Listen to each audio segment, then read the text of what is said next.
और अगर वो गलत काम करते हैं देवी देवता, तो उन लोग को भी मानव जन्म लेना पड़ता है। कहीं इतना नहीं, जीव जंतु जन्म लेना पड़ता है, कहीं पाताल लोक नागलोक में भी जन्म लेना पड़ता है, क्योंकि देवता लोग जो स्वर्ग लोक है वो एक टेम्पररी पीरियड है। जैसे किसी ने बहुत आस्था रखी परमात्मा में और अगले जन्म में, मतलब अगर ये प्रेजेंट उसका बर्थ है और पिछले जन्म में उसने आस्था रखी है, तो उन्हें परमात्मा गाइड करते हैं, ऐसा होता है? हाँ, ये ठीक है, ये शास्त्र में लिखा है। कैसे होता है? भगवान का कोई आस्था रखता है, भगवान के प्रति अपना भक्ति समर्पण रखता है, भले वो जन्म में उसका मुक्ति नहीं मिला, भले वो जन्म में वो गलत कर्म के साथ नीचे जोनी प्राप्त किया। जैसे काकभूषुंडी जी का बात मैं लेता हूँ, उन्होंने भगवान अपना गुरु का निंदा करने के कारण उनको 1000 जन्म लेना पड़ेगा। हे विप्र हे माधव दामोदर निराश्रयमान जगदीश। मैं निराश्रय हूँ प्रभु, सच में निराश्रय। चाहे मैं स्वर्ग मर्त्य विजय कर पाऊँ, पर उसका कोई मूल्य नहीं है। क्या आज के समय में पॉसिबल है देवी देवताओं के दर्शन करना या अपने इष्ट के दर्शन करना? बिल्कुल, 7 दिन 15 दिन, ज़्यादा से ज़्यादा 1 महीने में त्रिकाल संध्या करो। अच्छा। दर्शन मिलेगा। कैसे दर्शन मिलता है? सपना में दर्शन मिलेगा। ब्रह्मदेव को भी भगवान सपना में दर्शन दिए थे। अच्छा, भगवान कल्कि क्या अपने भक्तों की इस समय रक्षा कर रहे हैं? भक्तों का हित के लिए कल्कि नाम धारण करेंगे और वैशाख शुक्ल द्वितीया में कल्कि जन्म होंगे। किसके लिए जन्म होंगे? ना भक्तों का उद्धार के लिए कल्कि नाम वहन करेंगे। तो इसीलिए भगवान कल्कि भक्तों का उद्धार के लिए आए। चाहे मिसाइल गिरे, परमाणु का एक्सप्लोजन हो जाए, डिजास्टर हो जाएंगे, सब लोग मर गए, एक भी कल्कि भक्त का मृत्यु नहीं होगा।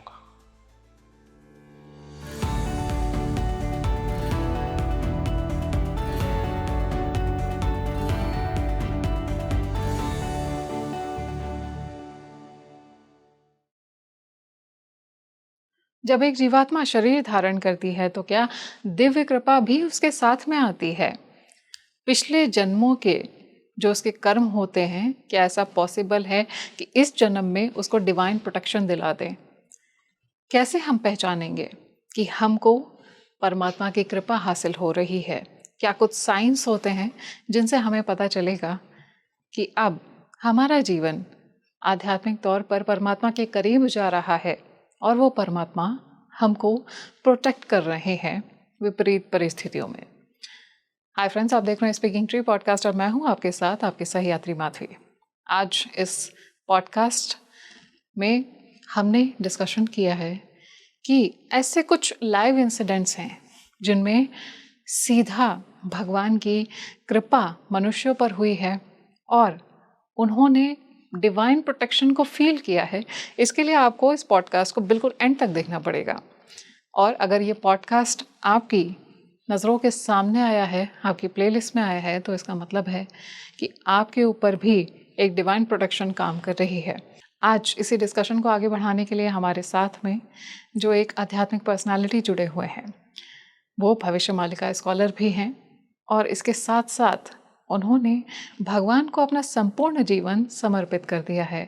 मैं बहुत बहुत स्वागत करना चाहूँगी गुरुजी पंडित काशीनाथ मिश्रा जी। बहुत बहुत स्वागत है गुरुजी स्पीकिंग ट्री पर। जय जगन्नाथ। जय जगन्नाथ। गुरुजी, दिव्य शक्तियों का एहसास हमें होता रहता है, माँ भवानी का, महादेवी का, महादेव का, कल्कि भगवान का। तो जब एक जीवात्मा शरीर में आती है तब क्या तभी वो एहसास करती है दैवीय शक्तियों की प्रेजेंस का? देखिए, जब तक मातृगर्भ में 6 महीने के बाद उनको जीवन न्यास मिलता है जी। और जीवन न्यास कौन करते हैं? जैसे कोई गृह का निर्माण हुआ जी, उनका आधा शिला रहता है, आधा शिला घर के मुखिया या कर्ता या करती, कोई माता कोई पुरुष जी, उसको आधा शिला करते हैं। तो ऐसे एक शरीर जब माँ के गर्भ में रहता है तो भगवान आदि विष्णु सनातन महाविष्णु, ये गीता में लिखा है जी, अर्जुन को बताए अर्जुन, संसार में सभी लोगों का जन्म हुआ है, पर कभी तुमने सोचा है उनका जीवनाश किसने किया? उनको जीवदान किसने दिया? मैं ही हर जीवों का परम पिता हूँ। भले उनका पिता माता कोई उनको पालते हैं, पर जीवन देने वाला मैं हूँ। और मैं जाके हर माताओं की गर्भ में, चाहे जीव जंतु हो चाहे मनुष्य हो, कोई भी हो, मैं उनका जीवन न्यास करता हूँ, उनके जड़ शरीर में आत्मा का स्थापन करता हूँ। और जिस समय मैं आत्मा का स्थापन करता हूँ, उस जीव में चल प्रचल और बोलने का और संचालन का शक्ति आता है। और उसी समय शास्त्र में लिखा है वो भगवान से बात करता है, और उसी समय वो माया के दुनिया से रहित रहता है। उनका संपर्क सिर्फ एक अंधेरा के अंदर एक तपस्वी जैसे तपस्या करता है और भगवान को हृदय पर धारण करता है। ऐसे जीव उसी समय भगवान विष्णु का तपस्या करता है और बोलता है प्रभु को, प्रभु इस नरक से, इस अंधेरा से मेरे को उद्धार करो। गर्भ के भीतर से? गर्भ के भीतर। क्यों ना? उसी समय कभी गर्मी, कभी ठंडी, कभी तीखा, कभी अम्ल, जैसे परिस्थिति में उनका शरीर को कठोरता, कष्टता भी आ रहा था। जब जब आता था, आ रहे थे या आ रहे, तब वो भगवान का स्तुति करना लगता है और उसी समय कहता है, प्रभु इस शरीर से, इस क्षेत्र से मेरे को उद्धार करो। और प्रभु मैं वचन देता हूँ, इस बार अगर ये शरीर धरती पर अवतरित होगा तब मैं पाप नहीं करूँगा। और प्रभु मातृ गर्भ जनित नरक में कभी मैं पतित नहीं होगा, और मैं आपकी ध्यान करके अति पवित्र कर्म करके मैं आपके पास लौट आऊँगा। क्योंकि जैसे नदियाँ का गति समुंदर से, आत्मा का गति परमात्मा से मिलना और परमात्मा को प्राप्त करना आत्मा का सर्वश्रेष्ठ उच्चतम लक्ष्य है। इस लक्ष्य को आत्मा हमेशा अग्रसर होता है, और जब मातृगर्भ में रहता है उसको एहसास आता है मेरे कर्म के कारण आज मातृगर्भ जनित नरक में मैं पतित हूँ, और इस कष्ट में अगर मैं उद्धार हो जाऊंगा, इस बार भगवान को भजन करके और सारे सत्कर्म करके मेरे खुद का मैं परित्राण करूंगा, मेरे आत्मा का मैं कल्याण करूंगा, मैं बाह्य कल्याण, बाह्य तत्व में कभी नहीं भटकूंगा। और भगवान से बार बार अनुरोध करता है, प्रभु इससे मेरे को निकाल दो। और फिर समय हो जाएगा जब 9 से 10 महीने, शास्त्र कहता है 10 महीने 10 दिन के बाद उनको प्रभु धरती पर अवतरित करती, उनका जन्म होता है। और उसी समय जब धरती के ऑर्बिट में वो प्रवेश करता है, वायुमंडल में प्रवेश करता है, तब उनको बहुत आनंद लगता है, तो हंसी आता है। फिर अचानक सोचता है, क्योंकि मनुष्य एक परिवेश को छोड़ के दूसरे परिवेश को जब आता है उसको भय भी लगता है जी, क्योंकि छोटा बच्चा है, ना उनका चल प्रचल का शक्ति है, ना कुछ करने की क्षमता है। एक निस्व शरीर, यानी कोई कर्म दक्षता बिना शरीर मिलता है, तो इसीलिए वो डर के भी रोना लगता है, ताकि मैं कहाँ आ गया। भले माँ की गर्भ में मेरे को खाना मिल रहा था, सब कर रहा था, भला अंधेरा था, और भगवान से भी मैं प्रार्थना कर रहा था, परम ब्रह्म सच्चिदानंद को दर्शन कर रहा था, पर अभी तो वो नहीं है। तो वो रोने लगता है, मैं कहाँ पहुँच गया। उसी समय उनको पुराना कष्ट भूल जाता है, और फिर नया सभ्यता, नया परंपरा, नया परिवेश से वो डर के रोना लगता है। फिर कुछ समय फिर हंसने लगता है। ऐसे धीरे धीरे उनका आदत पड़ जाता है। जस्मात् माया मिदं माया जगत जायते तस्मिन् तिष्ठन्ति चान्ति चान्त समय कल्पानुकल्प पुनः, यानी ये कल्प कल्पांतर आत्मा बार बार धरती पर माया में प्रवेश करता है और बार बार जन्म होता है, उसमें उद्धार हो नहीं हो पाता है। गुरुजी, क्या ऐसा भी होता है कि जो जैसे किसी की आस्था मैं कहूँ कि किसी भगवान में रही हो, महादेव में किसी की आस्था रही, या मैं कहूँ विष्णु भगवान में किसी की आस्था रही। देखो, भगवान विष्णु भगवान, भगवान महादेव जी, किसी भी भगवान की है। हमारी मन का जो विचारधारा क्योंकि हम माया में पर्यवेसित थे।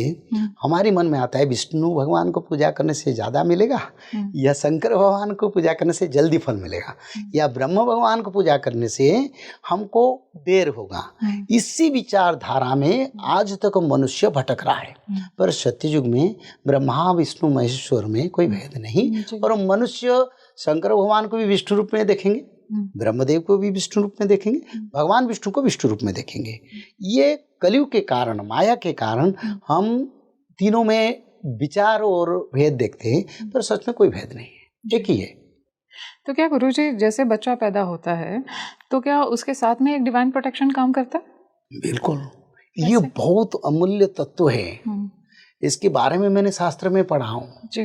देखो, जब छोटे बच्चे जन्म होता है जी, उसी समय, हाँ, कुछ लोग बड़े परंपरा में जन्म होते हैं, कुछ लोग गरीब परंपरा में जन्म होते हैं, कुछ लोग अरफान परंपरा में जहाँ कोई केयर नहीं जन्म होते जी। कर्मानुबंधिनी मनुष्य लोग के जो उच्च कर्म करते हैं, वो उच्च कुल में आर्थिक स्थिति मजबूत, बड़ा केयर प्रोटेक्शन में जन्म होते हैं, जिनका बड़ा ख्याल रखा जाता है जी।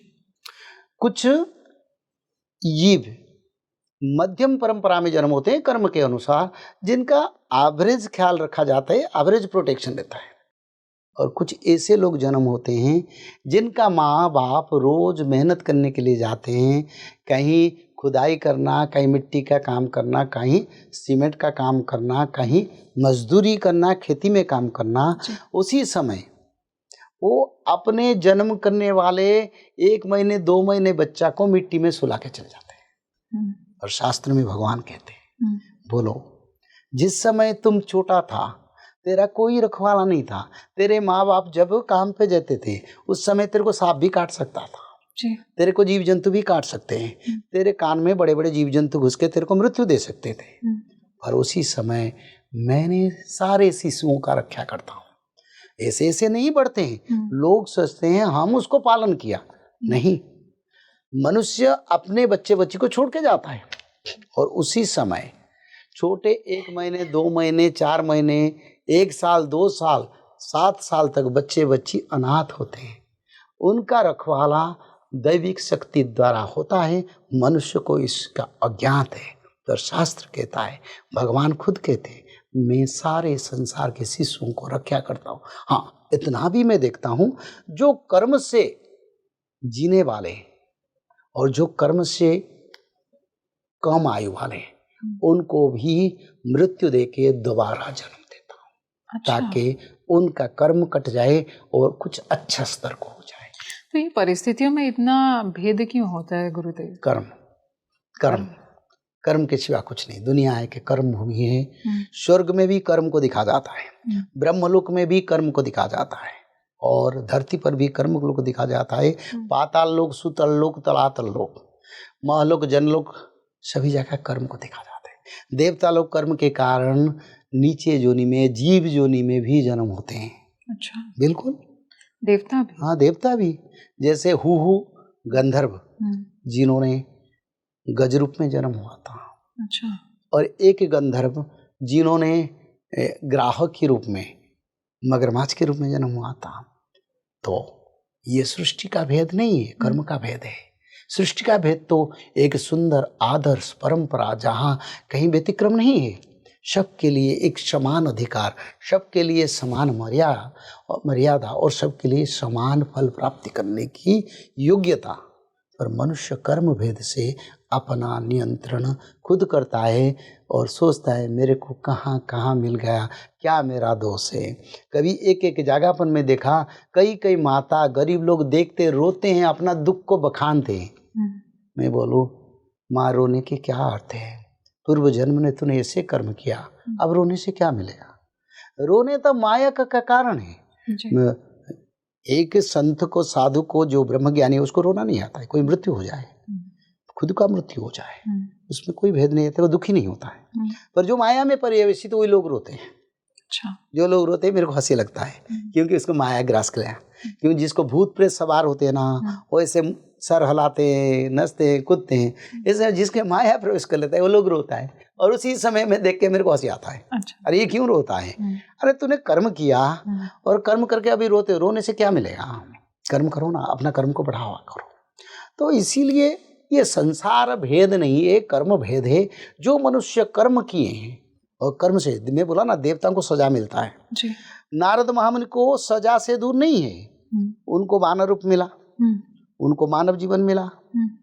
उन्होंने दक्ष प्रजापति के साप में वैश्य कुल में दासी पुत्र होकर जन्म हुए। अच्छा। स्वयं नारद महामुनि।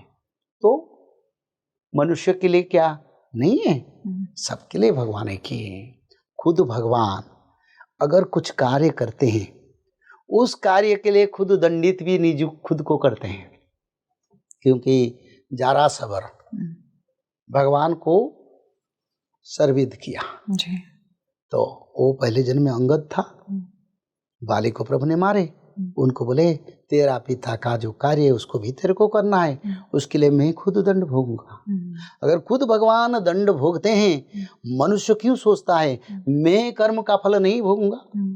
कोई धनी है, कोई गरीब है, कोई बड़े देश का मुख्य है और कोई बड़े प्रतिपत्ति ज्ञानी है, सब तो कर्म का नियंत्रण में। कोई बोले मैं बड़ा मेहनत करके बड़ा अफसर बन गया, नहीं। कोई जो कि झोपड़ी में रहता है ना, आईएएस बनता है, और कोई पिता माता बड़े बड़े डून स्कूल में उसको पढ़ाते हैं और जाके कोई व्यापार करता है, नहीं तो शराबी पी के घूमता है। कर्मानुबंधिनी मनुष्य लोग, यही मैं समझता हूँ। गुरुजी, जो देवी देवता आते हैं धरती पर और आपने कहा कि ये जीव जंतुओं की श्रेणी में जन्म लेते हैं, उस योनि में जन्म लेने का एक क्या एक दैवीय मैं कहूँ कि पर्पस है, या फिर ये उनके कर्म है जिनकी वजह से ऐसा हो रहा है? देखिए, एक स्कूल में कई स्टूडेंट पढ़ते हैं जी। ऐसे भगवान की स्कूल में देवता है, मनुष्य है, यक्ष है, गंधर्व है जी। और पाताल लोक है, नागलोक है। ये एक भगवान का स्कूल है। इस स्कूल में जो लोग जैसे कर्म करते हैं उसी कर्म के अनुसार उनको जन्म मिलता है, उसी कर्म के अनुसार उनको कर्म मिलता है, उसी कर्म के अनुसार यम यंत्रणा, स्वर्ग सुख प्राप्ति, वैकुंठ तक मिलता है। ये एक एजुकेशनल स्कूल है। यहाँ कर्म का पढ़ाई होता है और कर्म से ऊंचे से नीचे स्तर तक आत्मा को स्थान मिलता है।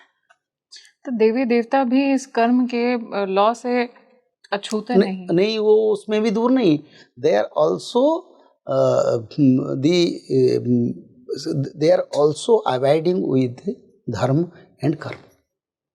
और अगर वो गलत काम करते हैं देवी देवता, तो उन लोग को भी मानव जन्म लेना पड़ता है। कहीं इतना नहीं, जीव जंतु जन्म लेना पड़ता है, कहीं पाताल लोक, नागलोक में भी जन्म लेना पड़ता है। क्योंकि देवता लोग जो स्वर्ग लोक है वो एक टेम्पररी पीरियड है। अच्छा। यानी जो बोले मैं स्वर्ग चल गया, कोई बड़े मिनिस्टर बनते, कोई मंत्री बनते, कोई आईएएस आईपीएस बनते, और उसी समय सोचते हैं हम सबसे बड़ा है। देवता लोगों का स्थिति ऐसा है। अच्छा। और कुछ दिन के बाद रिटायर्ड भी होते हैं। रिटायर्ड होने के बाद उनको कर्म के अनुसार फिर मानव जन्म लेना पड़ता है। नहीं, अगर गलत कर्म करते हैं, मिस यूटिलाइजेशन ऑफ पावर, चाहे मर्त्य पर या देवता लोग कहीं भी जी। अपना क्षमता को असदुपयोग किया, मैं देवता हूँ, मैं कोई सरल निरीह जीव जंतु को मैं पीड़ित किया, दंड दिया, तो देवताओं का कर्म कट जाता है। तो इसीलिए उनको जीव योनि को आना पड़ता है। तो इसीलिए मनुष्य भी जो गलत कर्म करता है, अपना क्षमता है आज, फिर क्षमता से रिटायर्ड होता है, उसका बाद नरक प्राप्ति होता है। जो कर्म किया अपने जीवन में उसका कर्म फल होता है।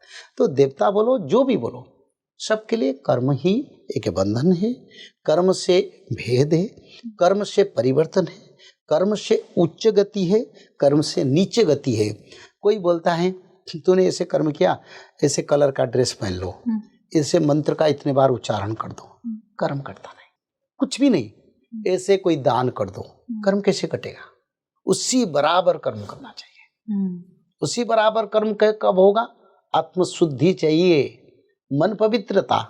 एक दिन 5 दिन नहीं, जो कर्म किया उसको परिशुद्ध मृत्यु तक करना है। जो कर्म हम करते हैं उसको मृत्यु तक परिशोध करना है। अच्छा। मन विचार शुद्धि पवित्र मन से भगवान भजन, तप सूच दया दान को पालन और अपना कर्म को समीक्षा करके उसी बराबर कर्म जीवन भर करने से मनुष्य को कर्म से छूट मिलेगा, नहीं तो नहीं मिलेगा। तो देवी देवता गुरुजी कैसे कर देते हैं? उनकी कॉन्शियसनेस तो एक ह्यूमन कॉन्शियसनेस से बहुत ज़्यादा इवॉल्व होती है, बहुत ज़्यादा चेतना का स्तर ऊंचा होता है उनके। देखो, कोई कोई छोटे बच्चा कंप्यूटर को चलाते हैं, हाँ कोई कोई बड़े लोगों को कंप्यूटर आता ही नहीं जी। तो इसलिए ये कहाँ से आता है? यानी मनुष्य का ज्ञान कर्म गुण अपने शरीर में, जैसे एक वृक्ष एक स्थान पर है, हम रोज देखते हैं, उसी रास्ता में जाते हैं, एक दिन उसमें फूल आया जी। और सुंदरता दिखाई देता है, उसी दिन उस वृक्ष को हम नजर डालते हैं कितना सुंदर है। ऐसे जो मनुष्य ने अपना कर्म अच्छा किया उसमें ज्ञान रूप को फूल का प्रकाश होता है, और उसी फूल ज्ञान रूप शक्ति से चाहे छोटा उम्र हो बड़ा उम्र हो, वो मनुष्य संसार को दिखाता है अपना ज्ञान गौरव शक्ति और जो पावर है एनर्जी का दिखाता है। बोले पॉजिटिविटी लोग उसको कहते हैं, और जिसका पास वो नहीं है उसका प्रकाश नहीं होता है।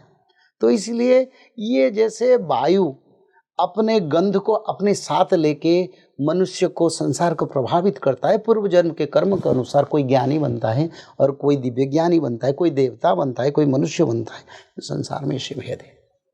गुरुजी, जैसे ऐसा भी होता है क्या कि जैसे किसी ने बहुत आस्था रखी परमात्मा में और अगले जन्म में, मतलब अगर ये प्रेजेंट उसका बर्थ है और पिछले जन्म में उसने आस्था रखी है, तो उन्हें परमात्मा गाइड करते हैं, ऐसा होता है? हाँ, ये ठीक है, ये शास्त्र में लिखा है। कैसे होता है? भगवान का कोई आस्था रखता है, भगवान के प्रति अपना भक्ति समर्पण रखता है, भले वो जन्म में उसका मुक्ति नहीं मिला, भले वो जन्म में वो गलत कर्म के साथ नीचे जोनी प्राप्त किया जी। जैसे काकभूषुंडी जी का बात मैं लेता हूँ, उन्होंने भगवान अपना गुरु का निंदा करने के कारण उनको 1000 जन्म लेना पड़ेगा, क्योंकि उनको श्राप मिला था। पर भगवत भक्ति, भगवान के प्रति समर्पण, भगवान के भजन, चाहे वो कभी सांप के रूप में कहीं अलग जोनी में, वो संस्कार उनसे नहीं गया जी। फिर आखिर वो मानव जीवन पाया और भगवान भक्ति किया, उनको भगवान ने गाइड करके अपने तक ले लिया।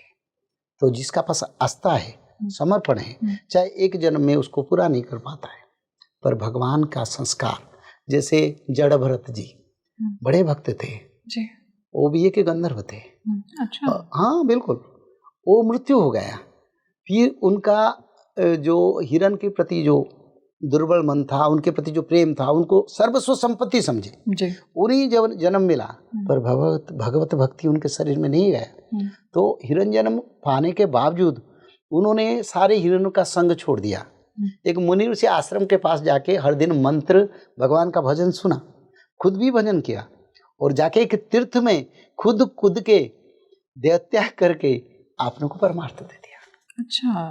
तो इसलिए जो बोले ना, हे मानव तू एक पैर एक हाथ मेरे ओर बढ़ाओ, मैं तेरे के लिए सहस्र भुजा बढ़ाऊंगा और तेरे को परमार्थ देने तक मैं कोशिश करूंगा। गुरुजी, पता कैसे चलता है कि एक दिव्य कृपा हमारे साथ में चल रही है?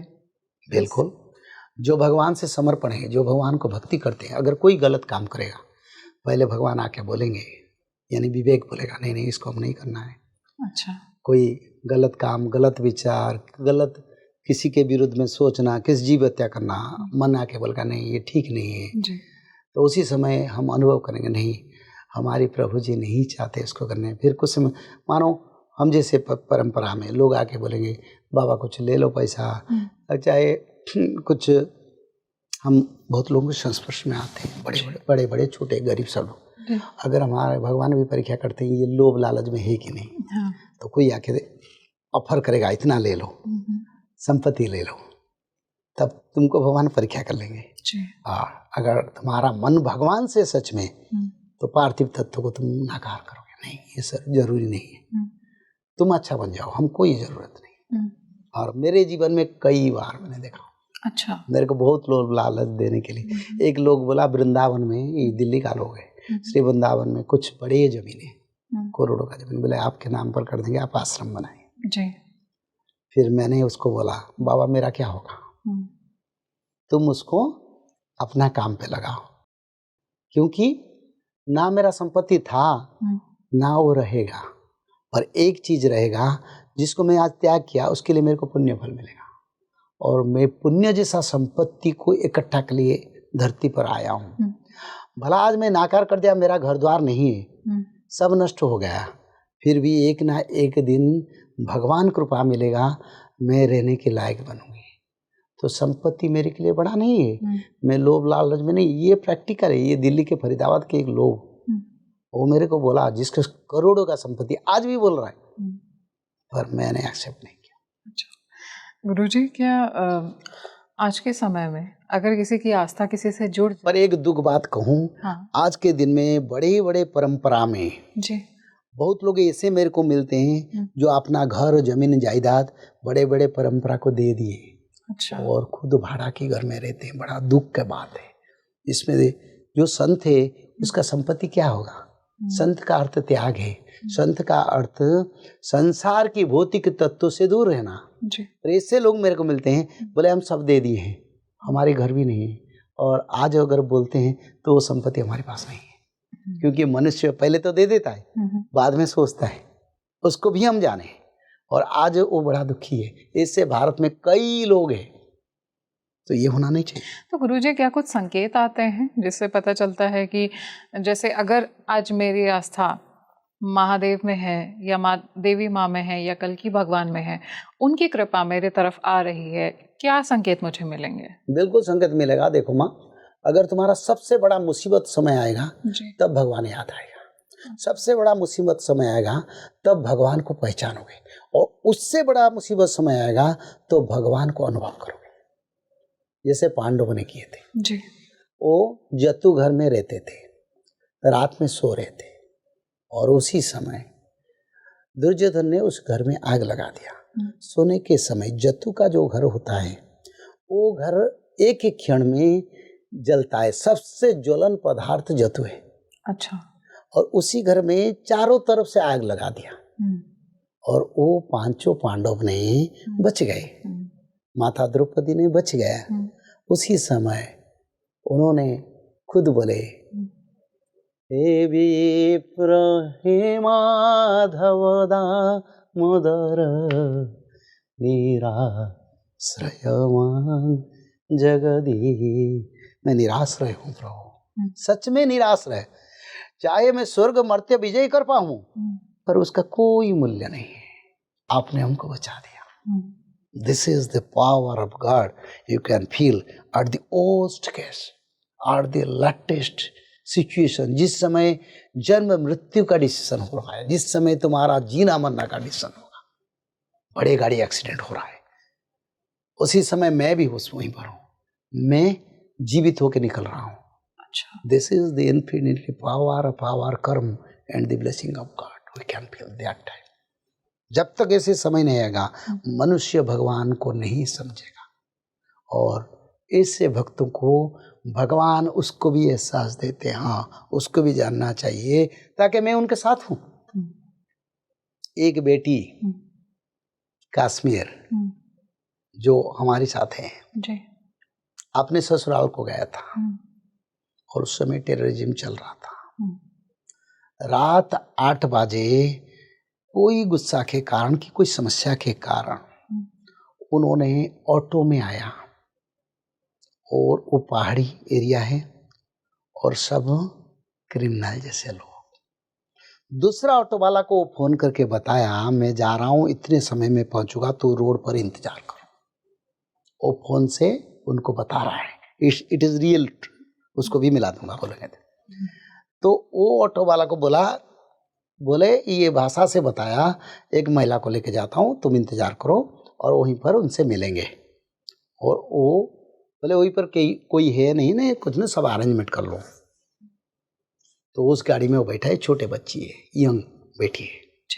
उन्होंने माधव का नाम भजन किया, त्रिकाल संध्या किया, और ऐसा हुआ वो खुद उसी ऑटो को रोका, फिर दूसरा ऑटो आया, दूसरा ऑटो से उनको छोड़ दिया बीच रोड में, वो खुद छोड़ दिया। अच्छा, फिर दूसरा ऑटो वो इंतजार में रहा, आया, उनको लेके घर में छोड़ा। This is the power of God. बोला मैंने फील किया भगवान का कृपा क्या है, नहीं तो उस दिन मेरा जीवन नष्ट हो जाता। गुरुजी, तो भगवान की उपस्थिति का एहसास, उनके प्रोटेक्शन का एहसास कैसे होता है इंसान को? क्या आपने ऐसा कोई सच में जीवंत उदाहरण देखा, ऐसा कभी हुआ है कि इंसान बच गया हो डिवाइन प्रोटेक्शन से? देखो, मेरे जीवन का बात मैं पहले कहता हूँ जी। एक दिन में रात में करीब 2 बजे मैं एक ट्रक में अपने घर को रिटर्न करा था। अच्छा। और वो ट्रक वाला शराब पी के रखा था। मेरी उम्र उसी समय 22 साल है। पर उसी समय मेरे हाथ में एक नारियल था जो माता वैष्णो देवी के लिए मैं समर्पित किया था। अच्छा। और वो नारियल मेरे पास था।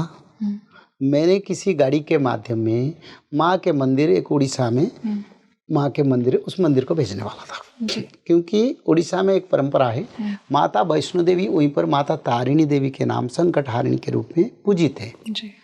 तो उसके मंदिर को जो भी रास्ता में नारियल देंगे ना, वो गाड़ी वाला लेके दूसरे जगह छोड़ देते हैं, वो लेके वहीं पर पहुंच जाता है अपने आप। अच्छा। क्योंकि ये परंपरा उड़ीसा में, उड़ीसा के कहीं भी यानी 600 किलोमीटर रेडियस में माँ तारिणी के लिए नारियल जाएगा तो वो नारियल जाके पहुंच जाएगा मंदिर के पास, ये अपने आप पहुंच जाता है। तो मेरा पास वही था।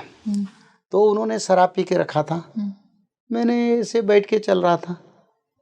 फिर रात 2 बजे वो ट्रक लेके दूसरा ट्रक के पीछे करीब 100 स्पीड में गाड़ी का एक्सीडेंट हुआ। अच्छा। और वो गाड़ी, उस दूसरा बात तो दूसरी तरफ से एक ट्रक क्रॉस करके आ रहा था। उस समय सिंगल रोड था, 4 लेन नहीं था।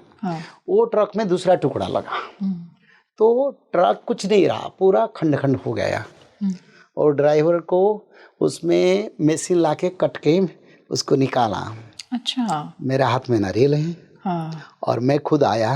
कैसे आया मेरे को पता भी नहीं बेटी। ना मेरा शरीर में एक भी खरोच है, ना एक बूंद का रखे है, ना कहीं सोलिंग है। अच्छा। कुछ भी नहीं। मैं नारियल पकड़ा, जूता नहीं था मेरा, जूता कहाँ गया मिला नहीं। मैं खाली पैर में उतरा और फिर आके घर में पहुंचा।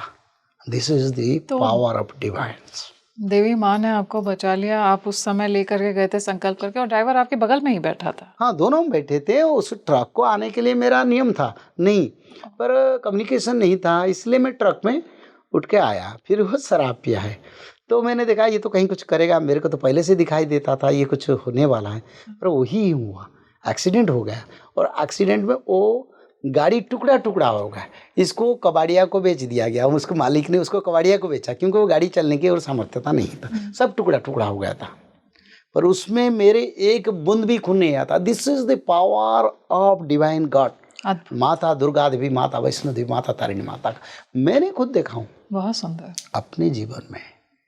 तो इसीलिए अगर आप धर्म है, भगवान भक्ति में है, मेरे अपमृत्यु नहीं होगा। हाँ, मृत्यु तो सबको लिखा है, भगवान आने से भी उनका मृत्यु होता है जी। एक ना एक दिन मृत्यु होगा। अपमृत्यु, दुखद मृत्यु भक्तों को नहीं होता है, क्योंकि भगवान उनको कृपा करते हैं। उनका मृत्यु के सुख मृत्यु होता है। उम्र हो गया, बैठे पानी पिए और ऐसे बैठते बैठते चल गए। जाके वेंटिलेटर में रहना, खाना पीना नहीं करना, लाटरिन नहीं कर पाना, वही नर्क में खुद घुसना, छल्ला पड़ जाना, और शरीर में कहीं कीड़े भी आ जाना, सालों तक रहना, ये ऐसे भगवान भक्तों को मृत्यु नहीं होता है। ये असुरों को मृत्यु होता है, पाप करने वालों को ऐसे मृत्यु होता है। जो धर्म में चलते हैं ना, उनको इच्छा मृत्यु होता है और अपमृत्यु, एक्सीडेंटल डेथ। अच्छा। चाहे कितना बड़ा हादसा हो जाए, 7 समंदर का पानी आए, भक्त नहीं डूबेंगे। ये मेरे विश्वास है, मैंने खुद देखा हूँ। ऐसे कई इंस्टांस है, मेरे पर्सनल मैंने बताया। और ऐसे तो हजारों लाखों इंस्टांस है। एक्सीडेंटल डेथ नहीं होती उनकी। कैसे होगा माँ? चाहे गाड़ी टुकड़ा टुकड़ा हो जाए, चाहे दुनिया विनाश हो जाए, भक्तों का ऐसे कैसे मृत्यु होगा? भक्तों का मृत्यु ऐसे नहीं होता है। भगवान उनके साथ है ना। नहीं होते तो भक्त क्यों भगवान को भजता है? क्योंकि भक्त जैसे भजन करता है, भगवान उनके साथ साथ रहते हैं। क्योंकि लिखा है शास्त्र में, जैसे गोमाता का बछड़ा जी हमेशा आपकी माँ के पीछे भागता है, भगवान भक्तों के पीछे भागते हैं। गुरुजी भक्त का प्यारा है, वैकुंठ छोड़ देते हैं। नाम तिष्ठामि वैकुंठी योगिनां हृदय न च मद्भक्त्या जत्र गायन्ति तत्र तत्र तिष्ठामि नारद। इन मेरे भक्त जहाँ भजन करता है मैं वहीं पर रहता हूँ। नाम है वैकुंठ में, नाम ही योगियों का मुनिजन मानस हंस होता हूँ। मैं तो भक्तों का प्यारा। गुरुजी, क्या आज के समय में पॉसिबल है देवी देवताओं के दर्शन करना या अपने इष्ट के दर्शन करना? बिल्कुल, 7 दिन 15 दिन, ज़्यादा से ज़्यादा 1 महीने में त्रिकाल संध्या करो, दर्शन मिलेगा। कैसे दर्शन मिलता है? सपना में दर्शन मिलेगा। ब्रह्मदेव को भी भगवान सपना में दर्शन दिए थे। अच्छा। क्योंकि भगवान ब्रह्मदेव जब भगवान श्री कृष्ण का जन्म हुआ तब सपना में उनकी योग माया में भगवान आके बोले मैं जाके जन्म लूँगा।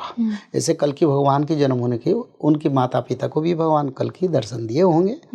और ब्रह्मदेव देवता लोग जब इनवाइट किया प्रभु आओ, तब भी उनको दर्शन दिए। सपना में प्रभु ज़्यादातर आते हैं। नारद महामुनि जब तपस्या किया भगवान को प्राप्ति करने के लिए, वो सपना में कुछ क्षण के लिए आए और नारद महामुनि बोले आप कहाँ चले गए प्रभु? फिर दोबारा दर्शन दिए, पर स्वर्गवाणी हुआ। बोले नारद, मनुष्य जीवन में मेरे को साकार रूप को दर्शन करना इतना आसान नहीं है, तो इसलिए तेरे मृत्यु के बाद मेरे को प्राप्त कर गए। क्या ऐसा भी पॉसिबल है गुरुजी कि आज के समय में जैसे आप मेरे सामने बैठे हुए हैं, तो क्या भगवान भी सामने आ जाए पर हमें पता ही ना चले कि भगवान है, देवी माँ है हमारे सामने? देखिए, जिसका जिसमें लगन है जी, आपका लगन अगर भगवान से है तो हर पल हर समय आप भगवान का स्थिति, भगवान का शरीर, भगवान का स्वरूप को दर्शन करेंगे। अरे व्यापक सर्वत्र समाना प्रेम ते प्रगट होई में जाना। जी, शंकर भगवान इसको भवानी को बताए। अगर आपका भगवान प्रति प्रेम है तो जहाँ भी आप देखेंगे भगवान दिखाई देगा। जी, सब नारायण के रूप में दिखाई देंगे। और आपकी मन में अगर विचारधारा है पार्थिव तत्वों से, तो उसका दर्शन आप चर्म चक्षु में देखते हैं। जो भक्त है वो अंतर शक्ति है और आत्म शक्ति है। अंतर्निहित जागरण शक्ति में भगवान का स्थिति रूप दर्शन करता है हमेशा। गुरुजी, डिवाइन ग्रेस कैसे फील होता है? क्या कुछ ट्रांसफॉर्मेशन आते हैं, कुछ चेंजेस आते हैं अगर भक्त की लाइफ में वो बहुत ज़्यादा जब डिवोशन उसका सरेंडर भाव में आ जाए, तो क्या सच में एक दिव्य कृपा आती है? कैसे मैं कहूँ किस तरह के चेंजेस होते हैं लाइफ में? देखो, मैंने पहले से बताया था माँ, जब तक तुमको आपद नहीं पड़ेगा तो तारणहार को कैसे पहचानोगे? कोई तो उद्धार करेगा। मानो बड़े दुख या बड़े आपद, कोई बड़े गरीब है, ऐसे गरीब था जैसे गीता पंडा, जगन्नाथ जी के भक्त, उनका नाम गीता पंडा। रोज गीता पढ़ रहा था और वो कृष्ण को, जगन्नाथ जी को वहीं पे देख रहा था। और एक दिन उनका पत्नी ने बोला ये हर दिन सुबह शाम गीता पढ़ते हैं, रोजगार के लिए नहीं जाते हैं, हम उपवास में रहते हैं, कर्म धर्म नहीं करते हैं, छोटे बच्चे को भोजन नहीं मिलता है जी, तो ये क्या गीता पढ़ते हैं? तो उन्होंने बहुत गालियाँ दिया। पर गीता पंडा तो भगवत भक्ति में, तो ऐसे भी कई भक्त होते हैं जो परिवार को नेग्लेक्ट करते हैं। वो जगन्नाथ क्षेत्र का बड़ा परंपरा है, गीता पंडा बड़े आदर से भक्तों के लिए। तो एक दिन क्या किया ना, उनकी जो पत्नी ने जी, गीता उस समय ताड़ पत्ते में था। अच्छा, उस समय पुस्तक का रचना नहीं हुआ था। तो उन्होंने जिसमें सब लिखते हैं ना, ताम्र का छोटे छोटे लिखने वाले, दाढ़े वाले, एक एक लंबे लंबे लकड़ी जैसे छोटे छोटे, जी, तो उसको लेखनी कहते थे। तो उसमें वो ताड़पत्र के जो गीता को बार बार सब ऐसे ऐसे वो बुझा दिया ताकि वो नहीं पढ़ पाएगा। अच्छा, तब गीता पढ़ना बड़ा दुखी हो गए, क्योंकि दुखी होने से भगवान प्राप्ति होता है, बिना दुखी से कोई भगवत नहीं प्राप्त। जी, बोले मेरे गीता को नष्ट कर दिया, मैं कैसे पढ़ूंगा? तब उनके बेटी ने बहुत गाली दिया, पत्नी ने।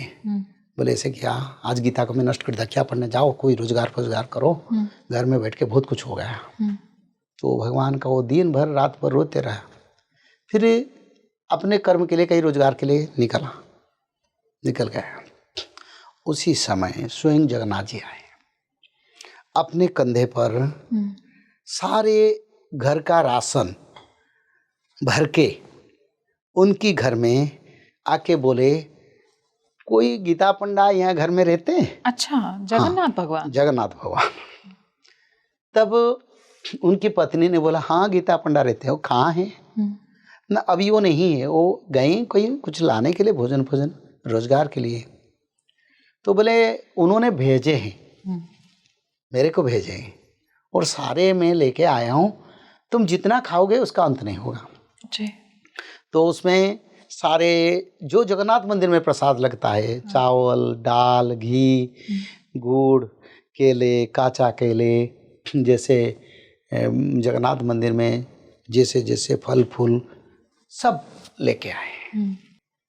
तो उनकी पत्नी ने बोला, ठीक है, अगर दिए हैं, पैसा दिए हैं? हाँ पैसा दे दिए। तो खुद लेके स्वयं जगन्नाथ ने उनकी घर भर दिया, सारे दाल, चावल, तेल, सब्जी, सब कुछ।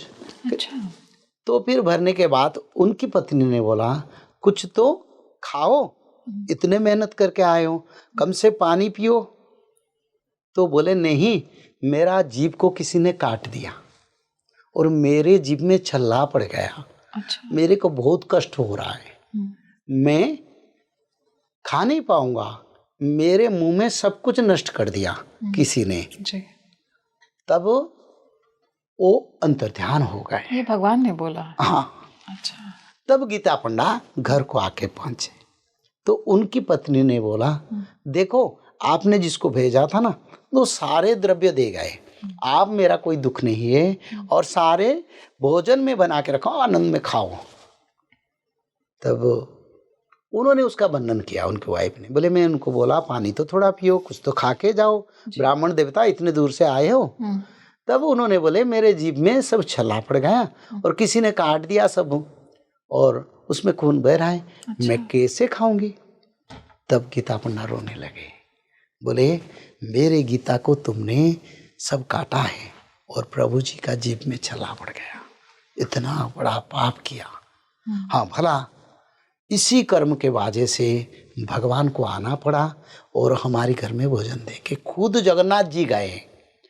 उसका बाद पति पत्नी दोनों भगवान को रोने लगे, भगवान के भक्ति में डूब गए और समझ गए दुनिया में सबसे बड़ा सत्य है, भक्ति है, समर्पण है और भगवान के प्रति निष्ठा है। बहुत सुंदर। तो ऐसे दुख नहीं आता तो भगवान को कैसे वो समझते थे?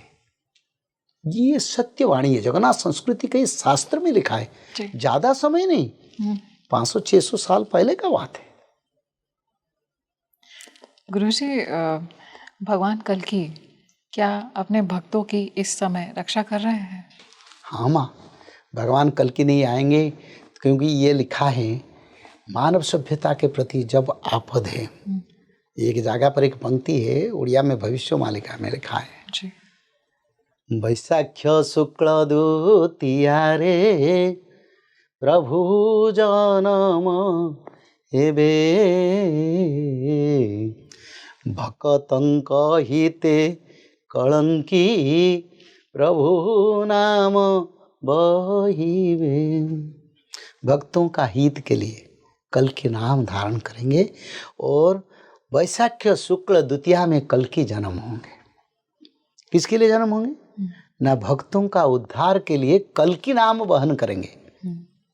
तो इसीलिए भगवान कल की भक्तों का उद्धार के लिए आए और इसी समय हर पल हर समय में सऊदी अरब में एक भक्त है, एक बेटी वैशाली उनका नाम है जी।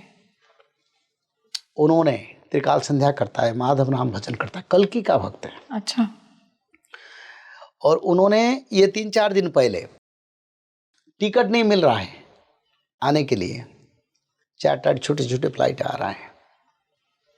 वो जब जाके एयरपोर्ट में पहुंचे, कोई एयरपोर्ट में नहीं है। अच्छा। बोले दुबई जैसा एयरपोर्ट में हमेशा 10,000 15,000 लोग, 1 इंच चलना मुश्किल है, सारे खाली पड़े हैं। और उसी समय आके मिसाइल गिरा, सायरन गूंजने उठा, सायरन के साथ साथ एडवर्टाइजमेंट हुआ, सब स्थान छोड़ दो, इमिग्रेशन की ओर जा रहे हैं। कोई इमिग्रेशन में नहीं है। अच्छा। मात्र उनका पति और कोई एक लोग है। तो सब खाली है, माधव नाम भज रहे हैं, कल्कि का नाम भज रहे हैं माधव नाम से। और प्रभु जी को बोले, प्रभु सच में हम जाएंगे? क्या भरोसा है। पर प्रभु जी को नहीं छोड़ा, नाम भजन करते करते आके इंडिया में पहुंच गया। और वो यही बोले, हर पल हर समय भगवान माधव कल्कि को हमने अनुभव किए, ताकि हमारी साथ ठाकुर जी है और हमको लाके इसी बड़ा आफत से फिर भारत में पहुंचा दिया। अच्छा। ऐसे 2 इंस्टेंस है। और एक बेटी, वो एक डॉक्टर हैं, वो भी अबू धाबी से आया, टिकट किसी को नहीं मिला, छोटा सा चार्टर्ड फ्लाइट में। वो बोला हम जाते जाते मिसाइल गिरा, सरकार ने सबको निकाल दिया, कोई भी नहीं थे, हम अकेला बैठ के माधव नाम भज रहे थे। अच्छा। और रात 11 बजे फ्लाइट छोड़ा, छोटा फ्लाइट है। बोले मिसाइल गिर रहा था, आसमान में मिसाइल जा रहा था, सब देख रहे थे, कभी किसी क्षण कुछ भी, पर वही माधव नाम कल्कि जिसे उन्होंने खुद लाके भारत में हमको छोड़ दिया। This is the power of कल्कि। चाहे मिसाइल गिरे, परमाणु का एक्सप्लोजन हो जाए, डिजास्टर हो जाएंगे, सब लोग मर गए, एक भी कल्कि भक्त का मृत्यु नहीं होगा। क्योंकि ना परित्राणाय साधूनाम विनाशाय च दुष्कृतम, दुष्कृत से उद्धार करके साधुओं को, भक्तों को उद्धार करने के लिए मेरा अवतार धरती पर होता है। और इसी समय उसी के लिए, उसी कारण कल्कि का अवतार हुआ है। और बिल्कुल वो भक्तों का उद्धार करते हैं, करेंगे, और समय आएगा प्रत्यक्ष दर्शन कल्कि भगवान को भक्त करेंगे। अच्छा गुरुजी, आपने क्या कभी दर्शन किए हैं भगवान के?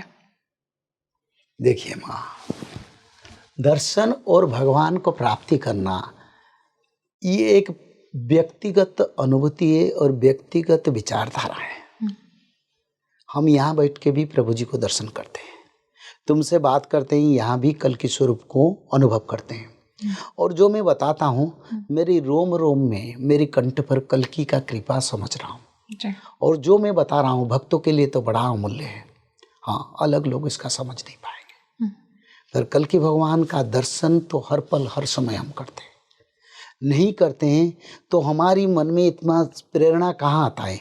हर दिन हम कल्कि कथा, भागवत कथा करते हैं, हर दिन हम ट्रैवलिंग करते हैं, बीमारी को हम कभी भ्रूक्षेप नहीं किया, आफत को भ्रूक्षेप नहीं किया, और 12 घंटा, 18 घंटा, 24 घंटा तक ट्रैवलिंग करके, रोड हो चाहे ट्रांसपोर्टेशन, ये ट्रांसपोर्ट की हुए में, या जलपथ, स्थलपथ हो, आकाशपथ हो, तो हमेशा कभी मैं एक जैसे 24 घंटा काम करने वाला मशीन की तरह काम करता हूँ। तो नहीं करता हूँ तो कल्कि भगवान को नहीं प्राप्त करने से इतना संभव नहीं है। हाँ, कभी भी आपका मन में आएगा परिवार के साथ रहूं, परिवार के का समय दान करूं, पर मैं तो 24 घंटा और सालों भर ही यही काम करता हूं। तो ये कल्कि का अनुभव और उपस्थिति नहीं होता, अगर मेरे को उनका दर्शन नहीं होता तो ये काम करने के लिए मैं लायक नहीं बनता। इसीलिए तो हमको हमेशा ये काम करते हो, अनुभव करते हैं कल्कि है, उनका स्वरूप दर्शन करते हैं, सपना में आते हैं, प्रत्यक्षता में भी अनुभव करते हैं और उनको देखते हैं। और कहीं बड़े मुसीबत होता है तो प्रभु जी आके काम भी कर लेते हैं।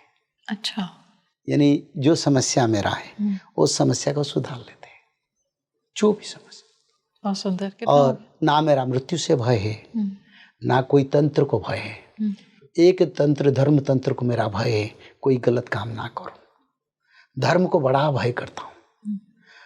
और भगवान से प्रार्थना है, प्रभु आप मेरे कंठ, मेरे इंद्रिय पर खुद विराजमान करें, आप मेरा इंद्रिय बन जाए, जिस इंद्रिय को अनुसरण करके, जिस इंद्रिय को अच्छा समझ करके उसी तत्व में मैं जाके आपको प्राप्ति करूं, वही मेरा लक्ष्य और कुछ नहीं। गुरुजी, जैसे हम बात कर रहे हैं कि दैवीय शक्तियाँ कैसे एक डिवाइन प्रोटेक्शन देती हैं, ये डिवाइन प्रोटेक्शन सिर्फ कुछ ही जीवात्माओं के साथ होता है, कुछ ही मनुष्यों के साथ होता है, या सबके साथ होता है? नहीं, डिवाइन प्रोटेक्शन सबके लिए, हम नहीं जान पाते मनुष्य लोग। सारे मनुष्य का संचालन कौन करता है?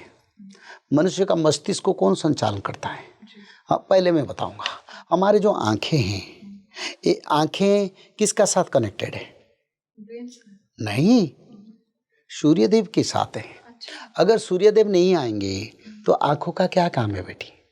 और सूर्यदेव भगवान का चक्षु है, समझ लो। सूर्यदेव भगवान का चक्षु है। शास्त्र में लिखा है मेरा आंखें सूर्यदेव है, उसमें ब्रह्मांड को देखता हूँ। और सूर्यदेव का जो कनेक्शन, जो रोशनी हमारे आंखों में पड़ने के बाद दुनिया को हम देखते हैं। अच्छा, नहीं तो दुनिया ब्लैक होल बन जाएगा। दूसरा शक्ति हवा, ये सांस को हम लेते हैं, वो किससे उत्पत्ति होता है? पवन देव से। पवन देव किससे उत्पत्ति हुए? भगवान की शक्ति से जी। तो इसीलिए ये तो डिवाइन पावर हमको कंट्रोल करता है। हमारी सांस, हमारे आँखें, जो तत्व आज एक्टिव है जी, उसमें भगवत तत्व है, डिवाइन पावर है। अगर डिवाइन पावर नहीं होता हम सांस ले नहीं पाते, हमारा आँखों से रोशनी नहीं आता है। तो इसीलिए ये तो पूर्ण प्रैक्टिकल फीलिंग है। ये भगवत तत्व आता है, घुसता है और कनेक्टिंग होता है, तब हम देखते हैं, तब हम सांस लेते हैं, बोल पाते हैं। दूसरा आया शरीर का चलन और प्रचलन। जी। पंचभूत का दया नहीं होगा, जल नहीं मिले तो मनुष्य का बचना मुश्किल है। This is the final proved that भगवान के दी हुई जल के द्वारा मनुष्य बचे। इसी it is the divine power. जल मनुष्य ने नहीं बनाया, भगवान ने बनाया, और उसको प्रकृति के अंदर भगवान ने बनाया।